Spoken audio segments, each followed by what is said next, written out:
Hi, I'm David Shearman, and welcome to Rogers TV COVID-19 special programming.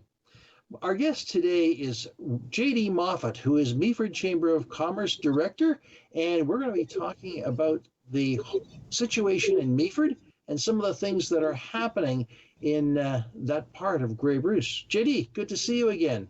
Welcome good to see you, sir. Yeah. I have to say that I missed some aspects of Meaford this year. I missed the Santa Claus parade, which I usually do the Rogers broadcast of. And so did Santa Claus come this year? He did come. It was different because everything's been different over the last year and a half, David. It's been a creative kind of a couple of years. It's where some things did not happen in Meaford and other things happened, but differently. It was a virtual type event. And like a lot of these things that we are trying to still orchestrate, if we safely can pull it off virtually, that's kind of what's happened. So Santa did arrive. It was a virtual type event. We had a sort of a reverse Santa Claus parade and a Christmas holiday parade where people were able to drive through and the exhibits were static, so that we had sort of a car caravan go through, and those that were involved in the Santa Claus parade aspect, those that would normally flow through the town streets, were standing still. So it was kind of cool, though. It was great participation to almost 300 some odd cars that had gone through. So a well-attended event, and it's like everything else. We try to make the adjustments. We try to be creative. Some things for safety's sake we just couldn't have happen. And the things that we and other organizations here in Meaford have tried to do have been successful because we think that the community gets it. We think that they understand that it's about trying to make something happen when it looks like it might not happen. So that perseverance is alive and well here in Meaford.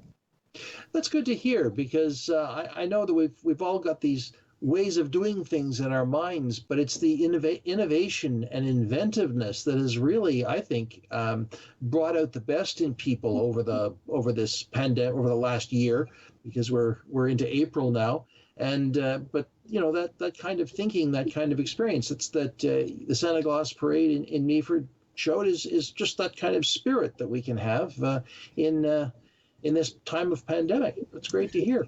It's been an amazing, year and a half for us, hasn't it? For everybody, all the communities, all the countries, the entire world has gone through just profound challenges and changes, and everybody's in different points in their own journey, trying to figure out where they are in it and how they can get through it day by day, week by week. So we're glad here in Meaford that there was generally a sense that whatever the mandates that were handed down, the protocols and the regulations from the government, as we sort of watched the world around us at different levels, we thought, well, you know what, our neighbors and us are going to do what we can to do what we're told and to follow those protocols and to try to weather the storm however long it goes. And there's so much of this that's unknown. There was really not much of a blueprint to go by when it came to the past. Of course, we've had pandemics in the past, but so long ago that the protocols and the methods of dealing with it, they just didn't relate to today's day and age and today's technology, frankly. So just to see how a small little community can try to stay safe, try to stay insulated, try to stay patient, it's been great for the community, and it's been a challenge. And hopefully, all these things we can learn from. Learning is a big word that I think sticks with me as far as where we'll be in the next phase, how we'll get through it, and what we can glean from it moving forward. Should we be lucky enough to get to the next? Well, how have the business communities done in this time? What innovations have they put in place to make things happen? Because we all know that businesses have taken a real hit. Some businesses have done well, some have not. But what's been going on in Meaford? Well, I think probably the same that's gone on in most communities. You're forced to be creative or not. Like you say, a lot of businesses did suffer. A lot of businesses have found the challenge too great, and then yet other businesses went unconventional in thinking and found themselves some solutions, even if it's temporary, even if it's holdover plans to wait till we get to a better place. Technology has helped with that. A lot of businesses have forced themselves to become a lot more tech savvy and get online and develop online ordering and online preparation, and others put together frozen foods that can be picked up easily, safely, and then taken home to people, to customers. So and of course, I work local media, the radio station as well at Jewel. We've done what we can to help support all those initiatives with those local businesses, and to let people know that you might think someone is closed or couldn't possibly operate, but businesses have made adjustments. Some retail outlets have also taken on other dimensions as far as their business goes, selling and offering product that's they never would have dreamed of having. We've got we've got a hardware store that's got a large food vendor display case, frozen foods, right in the middle of their store. They had the showroom space, they had the area to be able to accommodate it, and people are kind of being forced or creatively looking to find themselves working together to make something happen, something work until maybe there's a sense of normalcy again. You know, you mentioned the pre-made food, the frozen food, the pre-made meals. That has really taken off from what I have seen and tasted. But it's really quite an interesting development, and it's really taking local cuisine to the next level. And I mean, you can have as many tastes as you want with different products from different sources, different suppliers. I find it really fascinating that the hardware store has said, "Hey, we got the space. We'll open a bunker and put it together. It works." Yeah, it seems to be working. Yeah. Well, that's good to hear. How many producers of these local cuisines frozen foods do you know of? In fact, most of them in town do. Any restaurant that you would think that you would otherwise go to sit down at, they've got a branch of their business that offers frozen food for the most part. Several businesses in town are offering that as an option. And I think it was, and I would never have seen those signs either, but I guess if you really read what's happening in the big picture, the rest of us are various forms of lockdown. We're in our homes, we're cooking every night, and they know what we now know is that we were getting tired of that. We wanted some easy options where it didn't mean spending all that time in the kitchen every night, where we are in our homes all day, every day anyway, for the most part. So you could see now, looking back, you could see, yeah, that would have worked and does work, and it makes sense that it works. Giving people easy options just to pick up some frozen food, throw it in the oven, pre-made, pre-organized, pre-set up for you, and then just heat and serve kind of thing. That's really interesting, because you're right. Beans and wieners only go so far, and potato chips can be a really bad thing for your waist. Talk to me. But yeah, it's great to see, and great to see local cuisine. I mean, we've always emphasized here in Grey Bruce our local restaurants, our things, craft breweries, all those things, and they're still there by and large. So it's good to hear. Good to hear. Now, how have businesses coped with the restrictions that COVID-19 presents? I mean, the health unit has said, hey, you got to wear masks, or there's a mask requirement indoors, spacing and distancing, that kind of, and the extra cleanliness involved. Has that been a burden, or businesses have just said, hey, this is what we have to do? I think both. I think they were a burden. I think it was expensive for businesses to put these protocols in place, to have these things work, especially on the horizon that their revenue wasn't going to be what they were expecting it to be. I think it was a challenge for them, but I think they also said, we've got to do it. We've got to do something. We've got to follow the rules, and then try to be creative to make do, for the temporary holdover, for the meantime. I think businesses, they knew that there was, as this whole thing went on and on, that there would be more and more adjustments that need to happen. I think I'm pretty proud of being in Meaford. We feel like we were right in the hub of our green region. That we felt like things were going well because we were following the protocols for the most part. We were very supportive of our local restaurants and food providers, knowing that it would be difficult for them. So I think that the businesses did feel that it was going to be a real challenge and a real pain. But again, I think they also thought, we have to do this if we want to see a little some sunshine tomorrow, and just find a way to make it work. And the community has found a way to help support them. Is there a farmer's market in Meaford? Yes, conventionally there's a farmer's market. It doesn't run during the winter months anyway, and it was in operation. And there's every reason to think that it should happen again this upcoming spring and summer. And that's one of the many things that we both look forward to, are worried about whether or not they're going to happen and how they might happen if we see them again. So, yeah. Now, some of the events have already been canceled later on in the season, have they not? Yes, the Scarecrow Festival down the road. Organizations have their own set of ideas as to whether or not something is going to happen or not down the road. It's, as you can imagine, all these things take incredible amounts of planning, months in advance.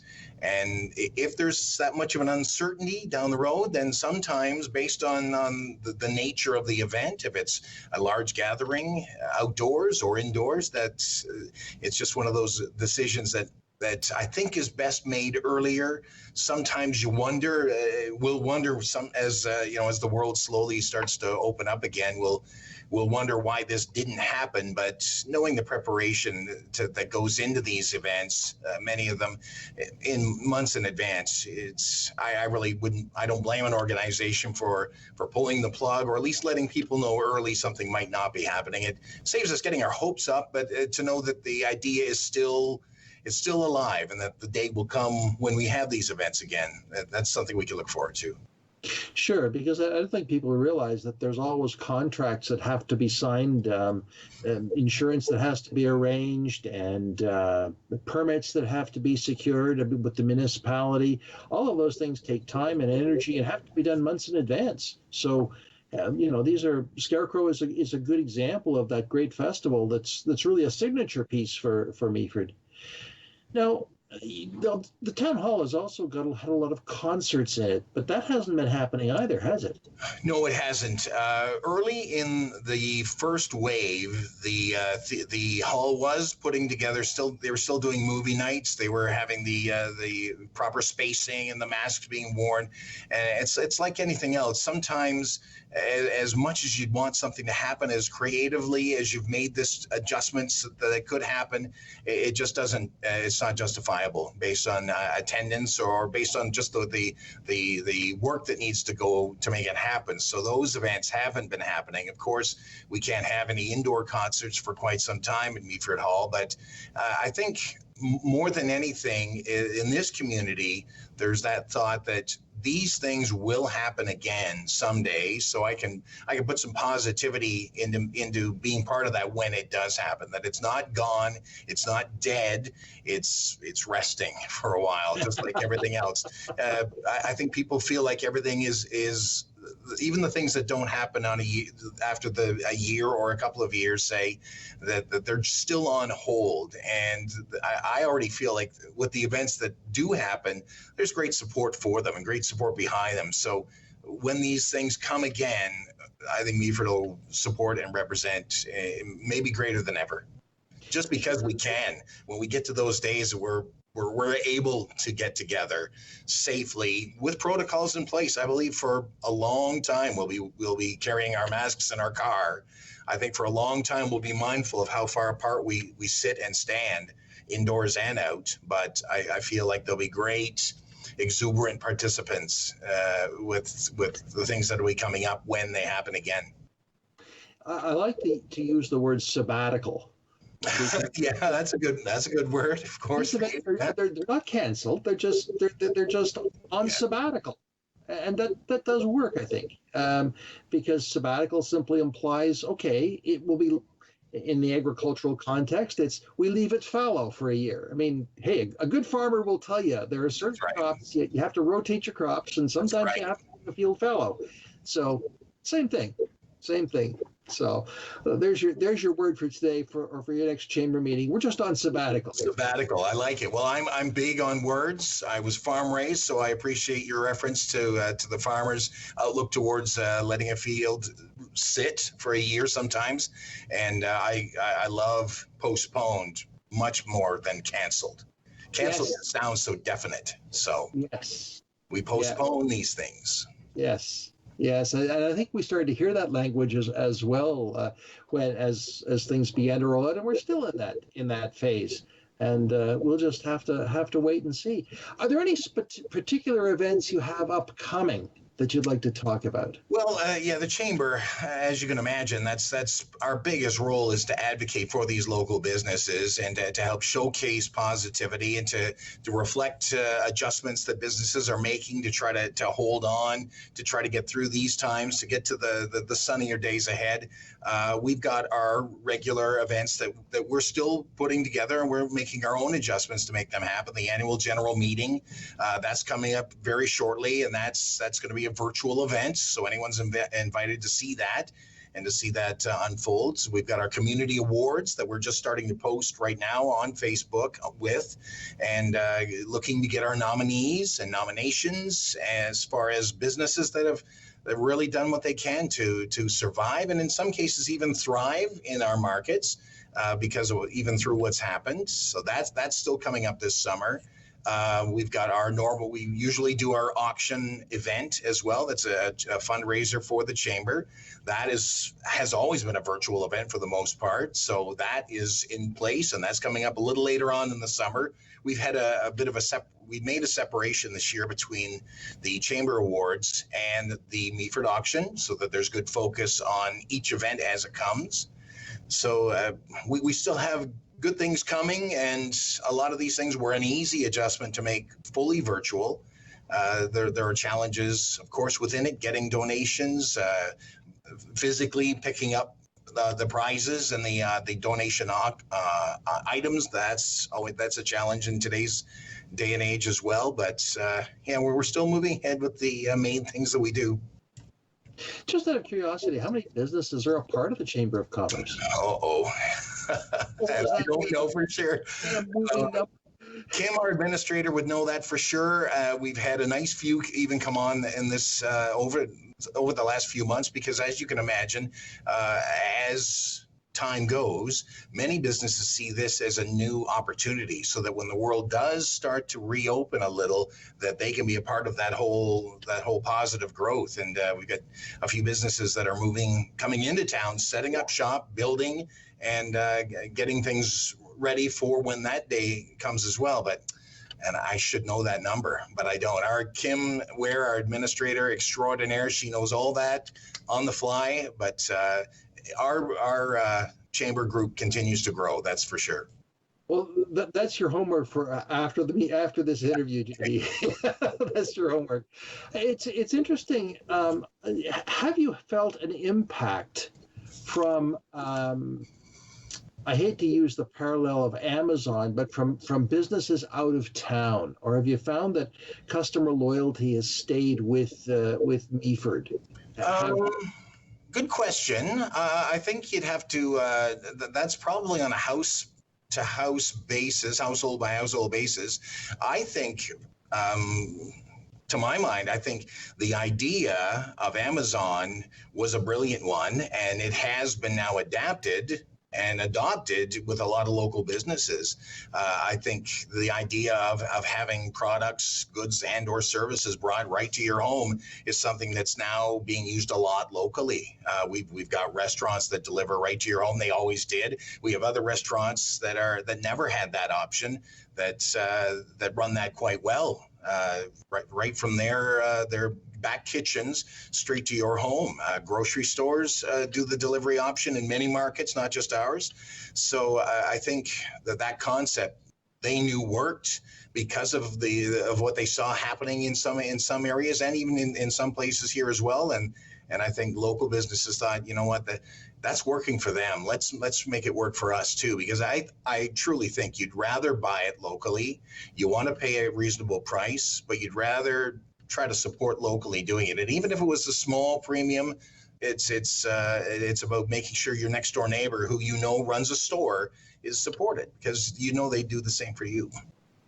Yeah, I think that's a very, very good point, that we always try to work locally, support local as much as we can. And if, sometimes the price premium is actually balanced off by increased convenience. It's there. You can walk in and buy it. I mean, I had that experience myself this year, getting a pair of shoes. Hard to find online, but I walked into one of the local shoe stores here in Owen Sound, and they had exactly what I was looking for. So it cuts both ways. It's good to see. And in my experience too, sometimes like that's our link to a social connection, because sometimes the delivery guy is a guy you know from the restaurant that you're ordering from, and it's a moment to talk in a back patio while you're receiving that delivery order to find out how things are going with them. It's another social connect. I've had good friends that have dropped by a pizza, and he doesn't even work for the pizza company, but he does temporarily, and just to have a conversation again with somebody, because we all know how difficult that has been, the challenge of doing that now with the whole idea of being locked down for as long as we were, and now again, that our social interactivity needs to be fed as well, not just online. That's so handy and so good because of technology, but we still got to find our way to safely get our FaceTime with people, and sometimes it's people we don't know well, and sometimes we're lucky that it's someone we do know. You make a very, very good point, because I think we all are yearning for those social interactions, and so we're taking advantage of them. And if you go to a local business, you're talking to your neighbor, you're talking to someone who is always a part of your community. And I've noticed actually an increase in social interactions at a distance, usually wearing masks and indoors and out. And it actually, it's kind of nice to see that people are actually doing these things. So it sounds like it's working in your community as well, and it's also part of that glue that holds us together.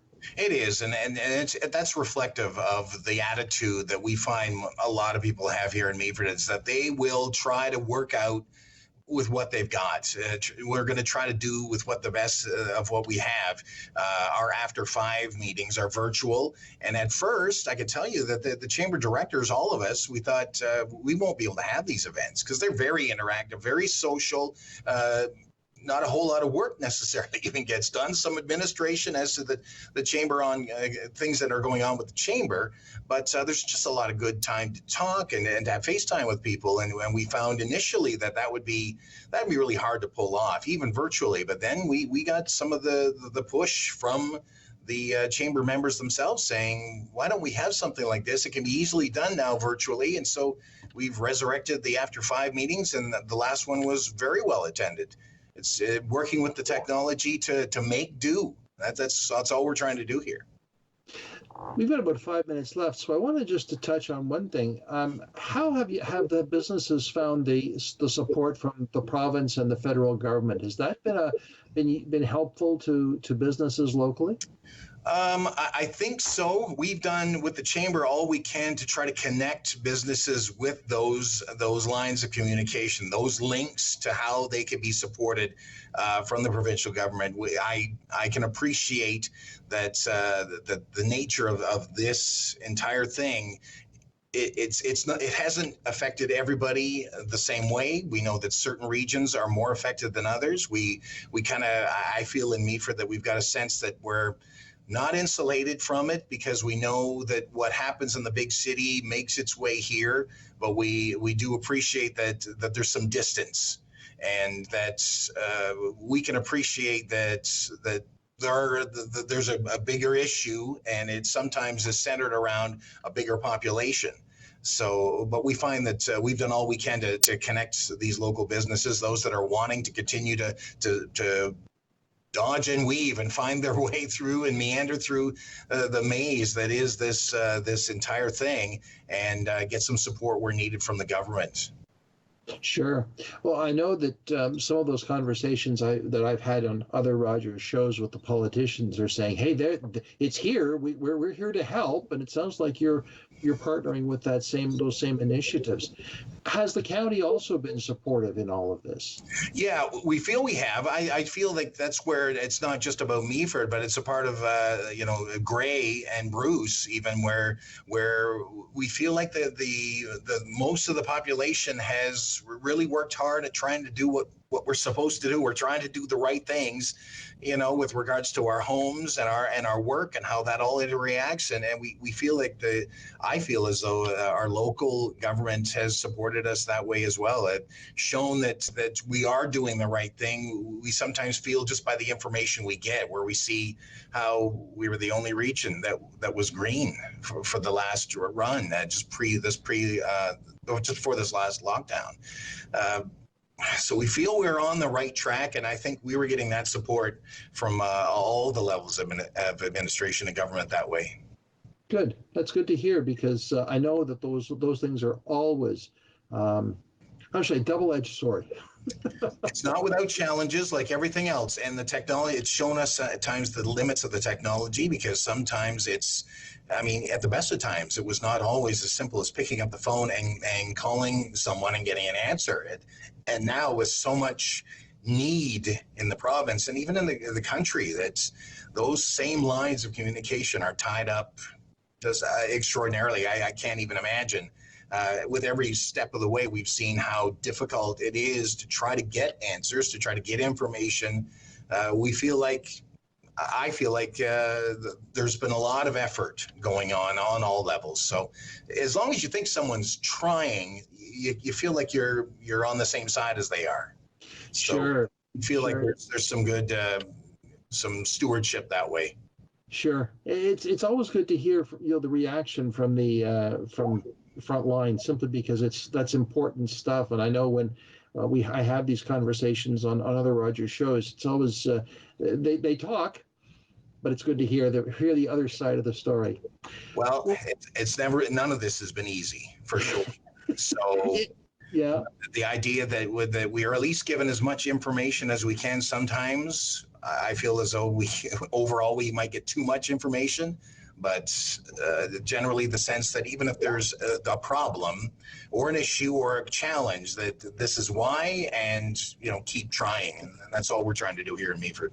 JD, thank you so much for the conversation today. JD Moffat, Meaford Chamber of Commerce Director. I'm David Shearman. We'll talk again.